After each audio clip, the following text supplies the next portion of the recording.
let's take some deep breaths and we'll calm down a little bit. I calm down, Mama. Okay.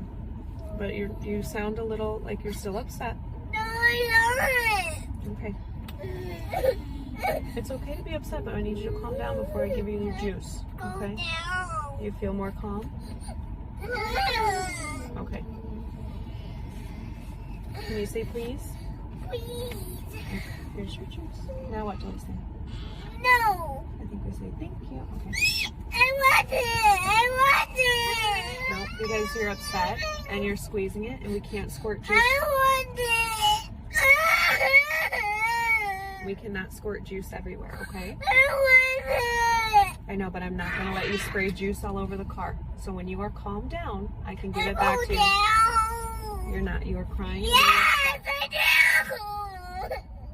So do we need to take some deep breaths? Yes, I do. Okay, so we breathe in. And we breathe out. No, I don't want to breathe. Okay, well, I'm going to wait until you're calmed down, and I will sit here in the parking lot because I cannot give you that juice if you're just going to spray it all over the car. That's not okay. So if you're going to drink your juice nicely. I want to drink my juice. Are you going to drink it nicely? Yeah. Then here you go, ma'am. Okay, then we're going to Yep, I can't give it to you if you're going to spray it all over my car. That's okay. I'm sorry you're very upset, but we need to be kind of relaxed and actually want to drink the juice and be...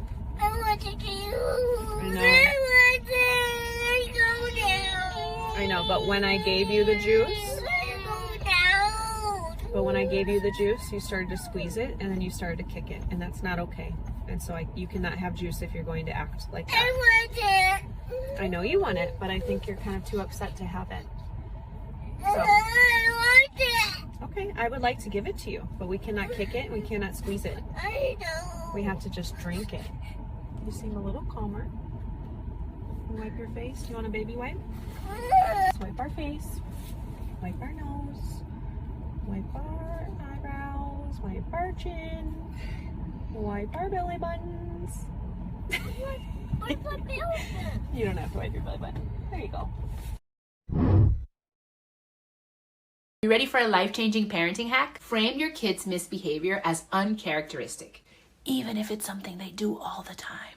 Instead of saying something like, "You left it at school, you're always forgetting things," you can say, "I know you're responsible, and this isn't like you. How can I make it easier for you to remember next time?" Or instead of, "You're being so disrespectful," you can say, "You're usually really polite. You must be really upset to be talking to me like this. Let's finish this conversation when you're ready to be kinder."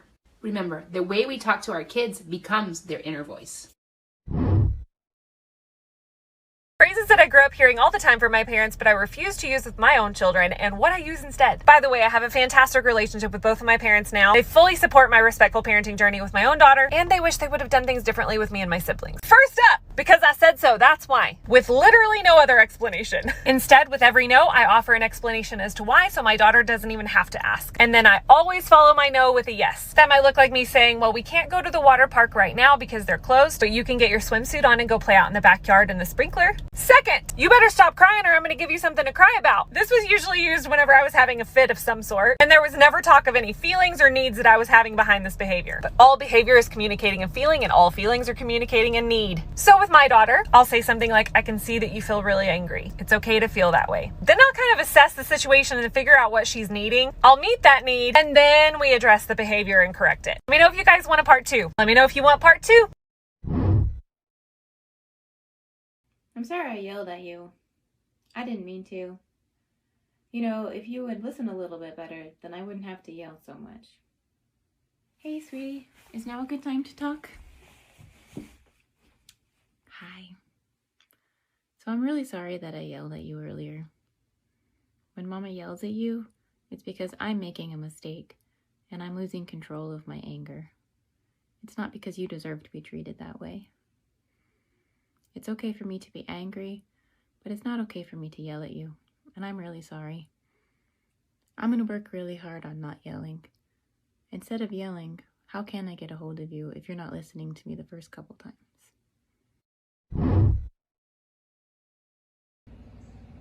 What are you crying about?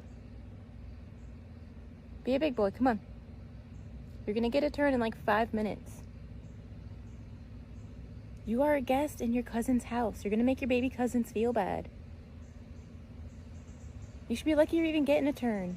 Come on, be a big boy. Quit crying. You're gonna make them feel bad.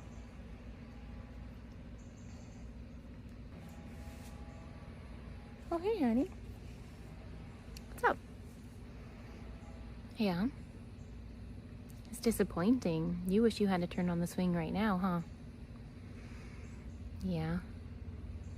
I'm sorry that's upsetting. Hey, it's kind of hot out here. Want some cold water?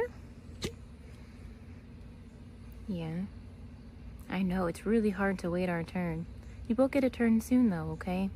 It feels unfair. I could see that.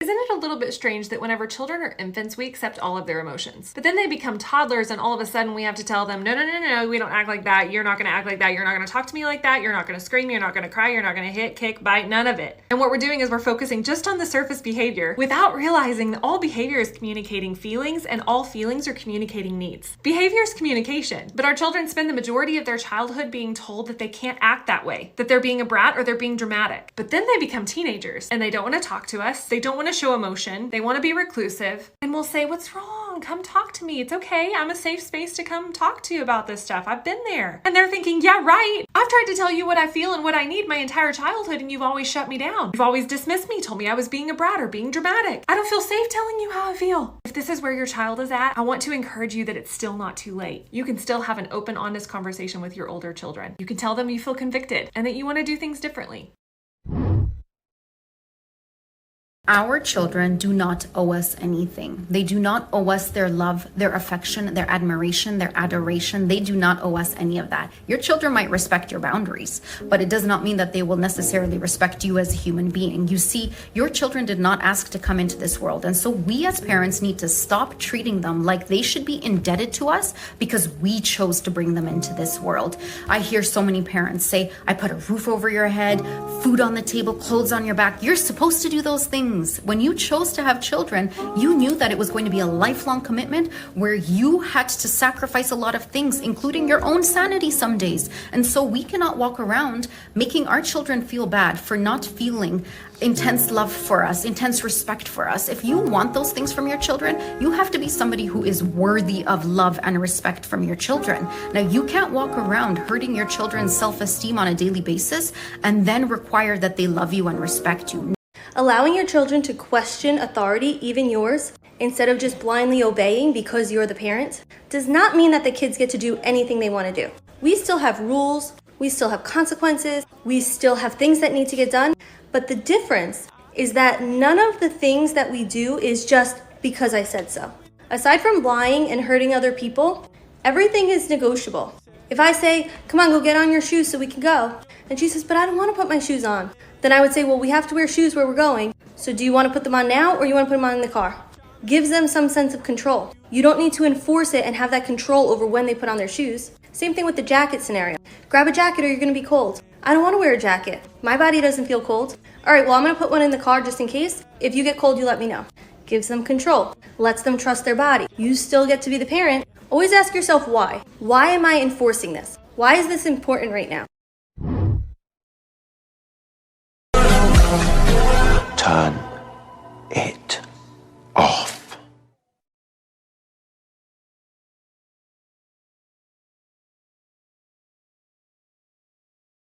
Hi, so I wanted to make this video because I see a lot of gentle parenting TikToks on my For You page, and I see a lot of people asking, what are these kids going to be like when they're adults? What are they going to be like when they're teenagers? What are they going to be like when they're adults? How will they deal with things? Are they always just going to be coddled? And I know that gentle parenting seems like a relatively new phenomenon, at least in terms of popularity, but I grew up being gentle parented. My mom didn't call it gentle parenting, that wasn't the name for it. It's just how she parented me, but that was her parenting style, and I'd like to tell you how it turned out. She raised me as a single mother, and I had all of it, the validation of feelings, that all feelings are allowed, maybe not all behaviors and reactions are allowed, the discipline without punishment, learn your own consequences of your actions, not putting pressure on the child. And I think it went amazingly. I have never met anyone else in my life with a better relationship with their parent. My mom and I are best friends. She's the person I come to for everything, and I feel super connected to her to this day, even after I've moved out years ago and live on my own. And I do cry a lot. I think that's one of the things is, are people just gonna break down at everything once they're adults? I'm very sensitive, but I allow myself to feel my emotions, and then I process them and I deal with it, and I communicate, and I'm solution oriented because I let myself feel the feeling. So yeah, these kids are gonna grow up, they're gonna be sensitive, but they learn how to self-validate and like how to process those emotions in ways that kids that their emotions aren't validated don't, because this is what people want to hear. I will say I have had a 4.0 all throughout high school, college, middle school, all of it. I've been, in honor societies, participated in a lot of clubs, activities, whatever. I have all the markers of like a highly successful student, the external markers that people want to hear about to see like, will your kid do well in the real world? Will they achieve success in the real world? And yes, I did, but even more importantly, I set my own goals. I set what I wanted to do for myself, and I was intrinsically motivated. My mom never had to ask me if my homework was done. She never had to set goals for me in terms of school. This might not be the case for all kids with gentle parenting, but I am saying that you do learn your own intrinsic motivation without having that pressure. And it turned out really well for me, and I'm really happy with where I am, and most of all, I'm really happy with my relationship with my mom, and I think that's what matters most.